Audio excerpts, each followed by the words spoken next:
देखते हैं अंदर की बात हिंदी में। देश के वरिष्ठतम राजनेताओं में से एक और एनसीपी के राष्ट्रीय अध्यक्ष शरद पवार ने रिटायर होने का ऐलान किया। अपने जीवन से जुड़ी एक किताब के विमोचन के कार्यक्रम में बोलते हुए उन्होंने कहा, मैंने आज राष्ट्रवादी कांग्रेस के राष्ट्रीय अध्यक्ष पद से रिटायर होने का फैसला किया है। क्यों अचानक की घोषणा, उसके पीछे की क्या है वजह, देखते हैं स्पेशल रिपोर्ट में। देश के वरिष्ठतम राजनेताओं में से एक और एनसीपी के राष्ट्रीय अध्यक्ष शरद पवार ने रिटायर होने का ऐलान किया है। अपने जीवन से जुड़ी किताब के विमोचन के कार्यक्रम में बोलते हुए उन्होंने कहा कि मैंने आज राष्ट्रवादी कांग्रेस के राष्ट्रीय अध्यक्ष पद से रिटायर होने का फैसला किया है। अपने राजनीतिक जीवन से जुड़ी एक पुस्तक विमोचन के कार्यक्रम में बोलते हुए पवार ने कहा कि मेरे लिए यह बात चौंकाने वाली थी कि अजित ने अचानक बीजेपी के साथ जाकर डिप्टी सीएम पद की शपथ क्यों ली। जब मैंने सोचना शुरू किया तो अजित ने ऐसा फैसला क्यों लिया, तब मुझे एहसास हुआ कि सरकार गठन में कांग्रेस के साथ चर्चा इतनी सुखद नहीं थी। उनके व्यवहार के कारण हमें हर रोज सरकार गठन पर चर्चा में दिक्कतों का सामना करना पड़ रहा था। हमने चर्चा में बहुत नरम रुख अपनाया था, लेकिन उनकी प्रतिक्रिया स्वागत योग्य नहीं थी। ऐसे ही एक मुलाकात में भी आपा खो बैठा और मेरा मानना था कि यह आगे कुछ भी चर्चा करने का कोई मतलब नहीं है, जिससे मेरी ही पार्टी के कई नेताओं को झटका लगता था। अजित पवार के चेहरे से साफ जाहिर हो रहा था कि वह भी कांग्रेस के इस रवैये से खफा है। मैंने नहीं सोचा था कि उस समय कुछ गलत होगा। इस तरह के विद्रोह को तोड़ने के लिए और सभी विधायकों को वापस लाने के लिए मैंने तत्काल पहला कदम उठाया। उन्होंने कहा, वाईबी चौहान केंद्र में बैठकर बुलाई उस दौरान बैठक में 50 विधायक मौजूद रहे, इसीलिए हमें विश्वास हो गया कि इस बागी में कोई ताकत नहीं है। Bureau report, GSTV. हफ्ते गुजरे हैं। शरद पवार की बेटी और कद्दावर नेता सुप्रिया सुले ने कहा था कि 15 दिनों के अंदर 2 सियासी धमाके होने वाले हैं। शरद पवार की आज की घोषणा ने सुप्रिया सुले के बयान पर मुहर लगा दी है। लेकिन अब सवाल यह है कि शरद पवार के बतौर पार्टी अध्यक्ष इस्तीफा देने के बाद एनसीपी का अगला बॉस कौन होगा, देखते अंदर की बात में। 2024 आम चुनाव से पहले एनसीपी बॉस शरद पवार ने एक सियासी गुगली फेंकते हुए दिल्ली से लेकर महाराष्ट्र तक सनसनी मचा दी है। मुंबई में अपनी आत्मकथा विमोचन के दौरान शरद पवार ने कहा कि मेरे साथियों, भले ही मैं अध्यक्ष पद से हट रहा हूं, लेकिन मैं सार्वजनिक जीवन से रिटायर नहीं हो रहा हूं। मैं लोगों की समस्याओं के समाधान के लिए 24 घंटे काम करता रहूंगा। संगठनात्मक निर्णय की घोषणा के बाद मैं एनसीपी के वरिष्ठ नेताओं की एक समिति का सुझाव देता हूं, जो भविष्य की कार्यवाही के साथ साथ यह भी तय करेगी कि किसे क्या जिम्मेदारी मिलेगी। इस समिति में शामिल होंगे प्रफुल्ल पटेल, सुनील तटकरे, पीसी चाको, नरहरि जिरवाला, अजित पवार, सुप्रिया सुले, जयंत पाटिल, छगन भुजबल, दिलीप वलसे पाटिल, अनिल देशमुख, राजेश टोपे, जितेंद्र आहवाड, हसन मुश्रीफ, धनंजय मुंडे, जयदेव गायकवाड़ और पार्टी के फ्रंटल सेल के प्रमुख। शरद पवार का ये बयान हमें उनकी बेटी सुप्रिया सुले के उस बयान को याद दिलाती है जो उन्होंने 19 अप्रैल को दिया था। सुप्रिया सुले ने कहा था कि अगले 15 दिनों में होंगे 2 राजनीतिक धमाके। निश्चित रूप से सुप्रिया सुले का संकेत इसी ओर था। हालांकि उनका दूसरा कथित धमाका अभी भी भविष्य में छिपा हुआ है। विधानसभा चुनाव के लिए 10 मई को मतदान होना है और 13 मई को नतीजे आएंगे। इससे पहले राज्य का सबसे बड़ा मुद्दा जानने के लिए सर्वे किया गया। बेरोजगारी, गरीबी, टीपू सुल्तान, क्या है कर्नाटक चुनाव में सबसे बड़ा मुद्दा? सर्वे में हुआ खुलासा, देखते हैं रिपोर्ट अंदर की बात में। कर्नाटक में जैसे जैसे मतदान की तारीख नजदीक आ रही है, वैसे वैसे सियासी सरगर्मी बढ़ती जा रही है। चुनावी माहौल के बीच जनता का मूड जानने के लिए लोक नीति centre for the study of developing societies ने सर्वे किया है। कर्नाटक चुनाव के मुद्दों को लेकर ये प्री पोल सर्वे 20 से 28 अप्रैल के बीच किया गया है। सर्वे के अनुसार कर्नाटक में मतदाताओं के लिए बेरोजगारी सबसे महत्वपूर्ण मुद्दा है। इसके बाद गरीबी, भ्रष्टाचार को बड़ा मुद्दा माना गया। सर्वे के मुताबिक टीपू सुल्तान का मुद्दा कर्नाटक के आम आदमी तक नहीं पहुंच पाया। सर्वेक्षण में पाया गया कि 3 में से केवल एक मतदाता को इस मामले की जानकारी है और जानने वाले में से केवल 29% का मानना है कि इस मुद्दे को उठाना उचित था। सर्वे से पता चलता है कि कल्याणकारी योजनाओं का मतदाताओं पर बड़ा प्रभाव पड़ा है और केंद्रीय व राज्य दोनों योजनाओं के लाभार्थी बीजेपी का पक्ष ले रहे हैं। राज्य और केंद्र सरकारों के कामकाज के सवाल पर 27% का कहना है कि वे कर्नाटक में बीजेपी सरकार से पूरी तरह संतुष्ट है और 24% केंद्र में बीजेपी की अगुवाई वाली सरकार को समान रूप से पसंद करते हैं। वहीं राज्य में सरकार के कामकाज को लेकर 36% लोग कुछ हद तक संतुष्ट है। Bureau report. कर्नाटक में बीजेपी ने किया यूनिफॉर्म सिविल कोड का वादा, वही केंद्रीय स्तर पर पहल क्यों नहीं? इसके जवाब में जेपी नड्डा ने कहा कि पीएम मोदी के प्रति लोगों का अटूट प्यार है और उनको समर्थन देने का उत्साह है। इस बार कर्नाटक की परंपरा बदलने वाली है। कर्नाटक विधानसभा चुनाव को लेकर बीजेपी के राष्ट्रीय अध्यक्ष जेपी नड्डा ने यूनिफॉर्म सिविल कोड को लेकर भी बड़ी बात कही। जेपी नड्डा ने कहा कि कर्नाटक की परंपरा बदलने वाली है, मुझे पूरा विश्वास है। पीएम मोदी के प्रति लोगों का अटूट प्यार है और उनको समर्थन देने का उत्साह है। साथ ही जिस तरह से मौजूद बॉम्बे सरकार और पिछली येदियुरप्पा सरकार ने गरीबों के लिए काम किया है, उसको लेकर लोगों में काफी लगाव है। राज्य के चुनाव के समय मैनिफेस्टो में यूनिफॉर्म सिविल कोड का जिक्र किया जाता है। इसको लेकर राष्ट्रीय स्तर पर कानून नहीं लाते हैं। इस पर नड्डा ने कहा कि जहां हम जिस चीज को कर सकते हैं वहां करने की कोशिश करते हैं। अब राज्य में ये विषय है तो वहां इसका जिक्र किया गया। जब केंद्र का विषय आएगा तो हम वहां भी इसे रखेंगे। फिलहाल राज्य में चुनाव है, वहां की जनता इसे चाहती है तो इसे रख रहे हैं। जेपी नड्डा ने कहा कि बीजेपी को जिताने के लिए कर्नाटक की जनता काफी उत्साहित है। बीजेपी एक बार फिर कर्नाटक में आने वाली है। उन्होंने कहा कि परंपरा की बात है तो उत्तर प्रदेश, उत्तराखंड, नागालैंड, गोवा में भी कुछ ऐसा ही था, लेकिन इन राज्यों में परंपरा तोड़ते हुए बीजेपी वापस आई है। पीएम मोदी के नेतृत्व में इन परंपराओं को तोड़ने का जो सिलसिला हुआ है वो कर्नाटक में जारी रहेगा। बीजेपी के संकल्प पत्र में नंदिनी को शामिल करने पर नड्डा ने कहा कि इसका अमूल नंदिनी के विवाद से कोई लेना देना नहीं है। यहाँ की जनता को नंदिनी समझ आता है तो इसलिए नंदिनी डाला है। हमारा उद्देश्य है कि गरीबों को पौष्टिक आहार मिले और दूध इसके लिए काफी जरूरी है। उन्होंने आगे कहा कि हम हर चुनाव में नए इलाकों को अपना बनाने की कोशिश करते हैं और हमें इसमें सफलता भी मिलती है। Bureau report. राजस्थान कांग्रेस में जारी मतभेद की खबरों के बीच मुख्यमंत्री अशोक गहलोत ने बड़ा बयान दिया है। उन्होंने कहा कि हर पार्टी में, हर राज्य में आपस में थोड़ा बहुत मनमुटाव होता ही है। राजस्थान बीजेपी में जो मनमुटाव है वो कोई देखने को नहीं मिलेगा। बीजेपी के कई नेता पार्टी छोड़कर कांग्रेस में आ रहे हैं। कर्नाटक में विधानसभा चुनाव के प्रचार के दौरान अशोक गहलोत ने ये बात कही। दरअसल सचिन पायलट और अशोक गहलोत के बीच का मनमुटाव किसी से छुपा नहीं है। हाल ही में सचिन पायलट ने राजस्थान की कांग्रेस सरकार के खिलाफ एक दिन का धरना भी दिया था। उन्होंने आरोप लगाया था कि मौजूदा सरकार ने पहले ही बीजेपी सरकार पर लगे भ्रष्टाचार के आरोपों पर कोई कार्यवाही नहीं की है। इसके अलावा सचिन पायलट ने बीते साल सितंबर के घटनाक्रम का जिक्र करते हुए कांग्रेस के प्रतिनिधियों और अन्य नेताओं से आह्वान किया था कि वे लोगों और कार्यकर्ताओं के बीच जाए और उनकी भावनाओं को समझे, क्योंकि विधानसभा चुनाव करीब है। इस पर कांग्रेस के राजस्थान प्रभारी सुखजिंदर सिंह रंधावा ने कहा था कि वह अतीत की बातों को बहुत आगे नहीं ले जाना चाहते हैं और अब ध्यान भविष्य पर होना चाहिए। गौरतलब है कि राजस्थान कांग्रेस में नेतृत्व में बदलाव को लेकर पिछले साल 25 सितंबर को मुख्यमंत्री अशोक गहलोत के आवास पर कांग्रेस विधायक दल की बैठक बुलाई गई थी। हालांकि ये बैठक नहीं हो पाई थी क्योंकि गहलोत खेमे के विधायक इस बैठक में नहीं पहुंचे और उन्होंने एक अलग बैठक की थी। गहलोत समर्थक विधायक सीएम पद पर सचिन पायलट की नियुक्ति के खिलाफ हो गए थे। सचिन पायलट ने बीती 23 अप्रैल को इसी घटना का जिक्र करते हुए कहा था कि यह तत्कालीन कांग्रेस अध्यक्षा सोनिया गांधी के आदेशों का खुला उल्लंघन था। तब मल्लिकार्जुन खड़गे और अजय माकन की खुलेआम बेइज्जती की गई। उनके खिलाफ अभी तक कार्रवाई क्यों नहीं हुई, यह सवाल है। इसका जवाब पार्टी के ही पास है। Bureau report. तो असम के डिब्रूगढ़ सेंट्रल जेल में बंद अमृतपाल की तरफ से जेल में पूछताछ के दौरान कहा गया कि वो अपनी फंडिंग के स्रोतों का खुलासा नहीं कर सकता। उसे पुलिस से छोड़ने की गुहार लगाई है। कब सच उगलेगा अमृतपाल सी, देखते इस रिपोर्ट में।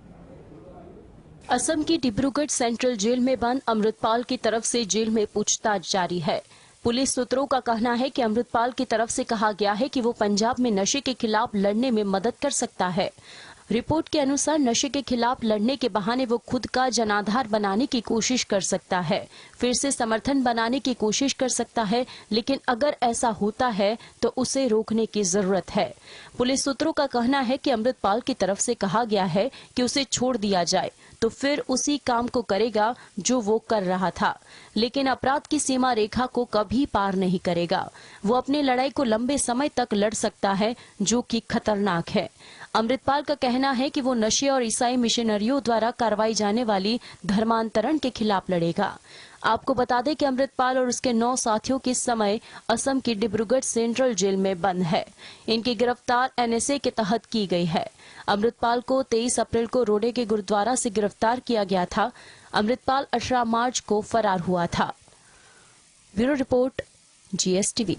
बात करें तो उत्तर प्रदेश में इन दिनों निकाय चुनाव के लिए प्रचार चल रहा है। मुरादाबाद की उमरी कला नगर पंचायत में प्रचार करने के लिए पहुंचे ऑल इंडिया मजलिस इत्तेहादुल मुसलमीन के मुखिया ने कहा है, मुसलमान की कोई ताकत नहीं है, इसलिए उन्हें गोली मार दी जाती है। ओवैसी के इस बयान से राजनीति गर्मा गई है। वहीं ओवैसी ने हाल ही में जेल से रिहा हुए आनंद मोहन और अतीक अहमद हत्याकांड को लेकर निशाना साधते हुए कहा, आनंद मोहन को इसलिए छोड़ा गया क्योंकि उनकी बिरादरी उनके साथ खड़ी थी। मुसलमान की कोई ताकत नहीं है, इसलिए उन्हें पुलिस कस्टडी में गोली मार दी जाती है। अगर सियासी ताकत होती तो किसी भाई के लाल में दम नहीं था कि गोलियां मारकर चला जाता। साथ ही उन्होंने सवाल किया कि गांधी के कातिलों को क्या पुलिस कस्टडी में गोलियां मारी गई? अजमल कसाब के वक्त कानून याद नहीं आया? इससे पहले बिहार के पूर्व सांसद आनंद मोहन की रिहाई को लेकर ओवैसी ने कहा था कि यह दूसरी बार कृष्णैया की हत्या है। इस मामले में बिहार की IAS एसोसिएशन चुप है। उन्होंने पूछा कि क्या उस समय लालू यादव की सरकार नहीं थी? क्या उन्होंने उनकी पत्नी से मुलाकात नहीं की थी? अब कौन सा IAS अधिकारी बिहार में जान जोखिम में डालेगा? Bureau report, GSTV। रिपोर्ट में खुलासा हुआ है कि भारतीयों की औसत सैलरी 50,000 से कम है। भारत के साथ ही इस रिपोर्ट में दुनिया के अन्य देशों के नागरिकों की औसत मासिक वेतन के बारे में जानकारी दी गई है। इस लिस्ट में 23 ऐसे देश हैं जिनकी औसत सैलरी 1 लाख रुपए से कम है। वर्ल्ड स्टेटिस्टिक्स डाटा के मुताबिक दुनिया के 10 देश लोगों को औसत सैलरी सबसे ज्यादा दे रहे हैं। इसमें Switzerland, Luxembourg, Singapore, USA, Iceland, Qatar, Denmark, UAE, Netherland और ऑस्ट्रेलिया जैसे देश शामिल है। भारत से नीचे औसत सैलरी देने के मामले में तुर्की, Brazil, Argentina, Indonesia, Colombia, Bangladesh, Venezuela, Nigeria, मिस्र और पाकिस्तान जैसे देश है। भारत मासिक सैलरी देने के मामले में दुनिया में 65वें नंबर पर है, जबकि पाकिस्तान 104वें नंबर पर है। अमेरिका इस लिस्ट में 4वें नंबर पर है, जबकि चीन 44वें नंबर पर है। दुनिया के टॉप 3 देश ऐसे हैं जहां के नागरिकों को सबसे ज्यादा सैलरी मिलती है। इनकी औसत मासिक वेतन 4 लाख रुपए से भी ज्यादा है। स्विट्जरलैंड की सैलरी 4,98,567 रुपए। लग्जमबर्ग के लोगों की औसत मासिक सैलरी 4,10,156 रुपए और सिंगापुर के लोगों की 4,08,030 रुपए प्रति माह वेतन पाते हैं। Bureau report, GSTV। ठीक है, 7 साल पहले 1 मई 2016 को प्रधानमंत्री नरेंद्र मोदी ने गरीब माता और बहनों को धुएं से मुक्ति दिलाने के उद्देश्य से मुफ्त LPG कनेक्शन उपलब्ध कराने के लिए प्रधानमंत्री उज्ज्वला योजना को लॉन्च किया था। आज उसी योजना की क्या हालत है, आइए जानते हैं।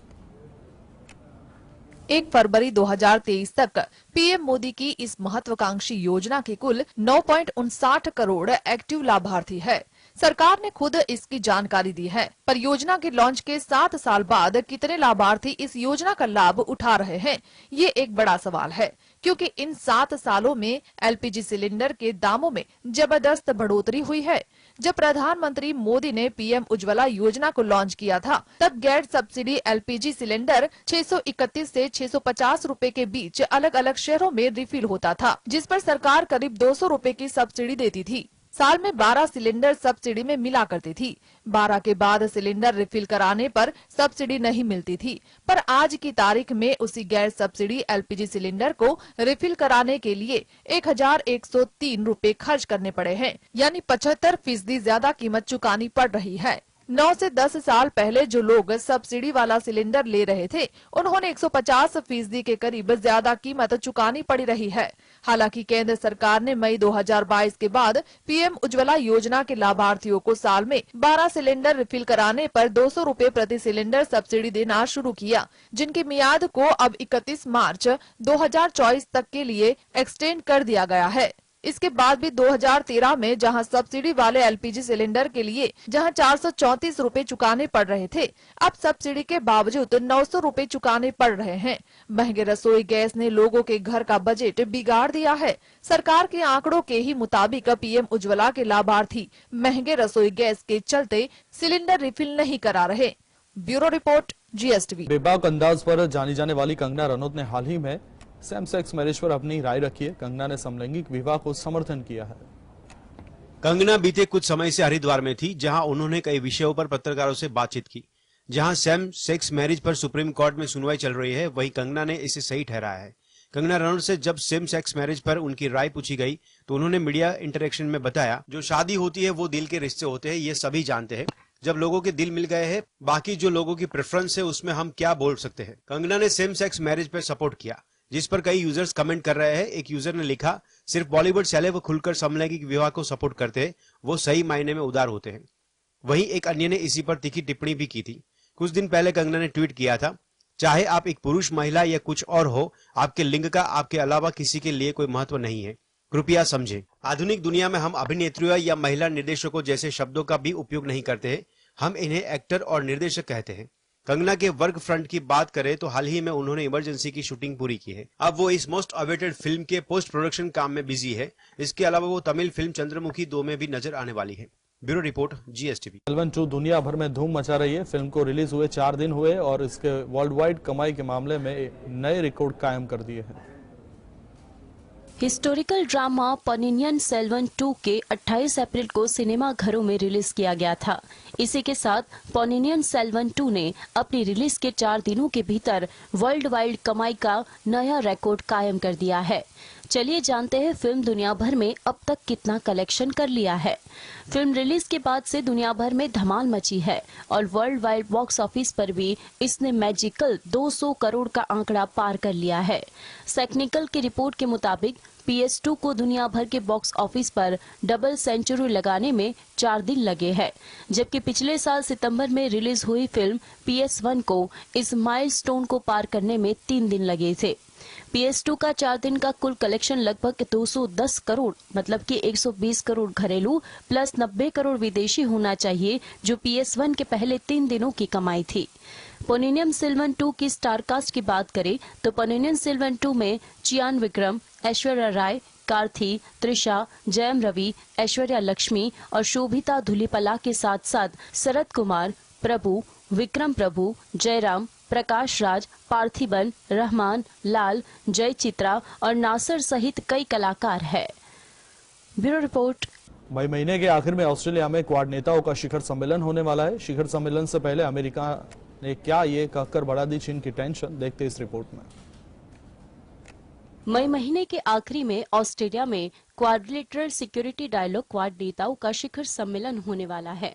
शिखर सम्मेलन से पहले अमेरिका ने कहा कि इस समय क्वाड में नए सदस्यों को जोड़ने की कोई योजना नहीं है। क्वाड देशों के राष्ट्रीय अध्यक्ष 24 जून को ऑस्ट्रेलिया में क्वाड नेताओं का शिखर सम्मेलन में शिरकत करने वाले हैं।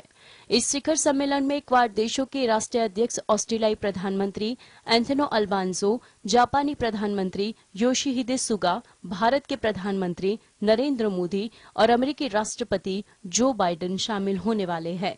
व्हाइट हाउस के प्रेस सचिव काराइन जीन पियरे ने डेली न्यूज कॉन्फ्रेंस में संवाददाताओं से संबोधित करते हुए कहा कि क्वाड की स्थापना 2 साल पहले हुई थी। क्वाड अभी भी एक बेहद ही युवा साझेदारी वाला देश है। इस समय क्वाड में नए सदस्यों को जोड़ने की कोई योजना नहीं है। यह निवेदन से चीन की टेंशन बढ़ गई है। क्वाड सदस्य अभी इस बात पर सहमत हुए हैं कि फिलहाल अभी के लिए उनका ध्यान क्वाड की कई ताकतों को मजबूत करने पर ध्यान केंद्रित करेंगे। क्वाड सदस्य देशों का खास दुश्मन चीन है। चीन इंडो पैसिफिक समुद्री क्षेत्र में अपना दबदबा बनाने की कोशिश करता है। इसके लिए क्वाड समूह के लोग हमेशा चीन के नापाक इरादों को रोकने का काम करते हैं। अमेरिका और यूरोप की ओर से प्रतिबंध लगाए जाने के बावजूद रूस से बड़ी मात्रा में रियासती दाम पर भारत कच्चा तेल खरीद रहा है। क्या है इसके मायने, देखते इस रिपोर्ट में। रूस यूक्रेन युद्ध से पहले तक भारत के आयात पे रूसी तेल की हिस्सेदारी सिर्फ 1% थी। 1 साल के बाद यह हिस्सेदारी बढ़कर 35% पर पहुंच गई है। इस समय भारत रूस से रोजाना 3,60,000 बैरल तेल की रोजाना खरीद कर रहा है। रूस के अलावा भारत सऊदी अरब और इराक से सबसे ज्यादा कच्चा तेल खरीद रहा है। दूसरी ओर अप्रैल 2022 से लेकर जनवरी 2023 के बीच भारत से यूरोपीय देशों के निर्यात किए जाने वाले परिशोधित पेट्रोलियम उत्पादों के ये आंकड़े बढ़कर 1.60 करोड़ टन तक पहुंच गया है। यूरोपीय देशों का पेट्रोलियम उत्पादों के निर्यात में भारत की हिस्सेदारी बढ़कर 22% हो गई है। अंतर्राष्ट्रीय स्तर पर तेल कूटनीति में भारत ने 2 मोर्चे एक साथ साधे हैं। भारत चीन और अमेरिका के बाद तेल का तीसरा बड़ा खरीदार है। रूस से बड़ी आपूर्ति का फायदा भारतीय तेल परिशोधन कंपनियां उठा रही है। भारत दुनिया के बड़े तेल परिशोधन क्षमता वाले देशों में शामिल हो गया है। भारत की परिशोधन क्षमता इसकी घरेलू मांग से काफी ज्यादा है। यही कारण है अतिरिक्त आपूर्ति से यूरोपीय बाजार की ओर मुड़ गई है। Bureau report,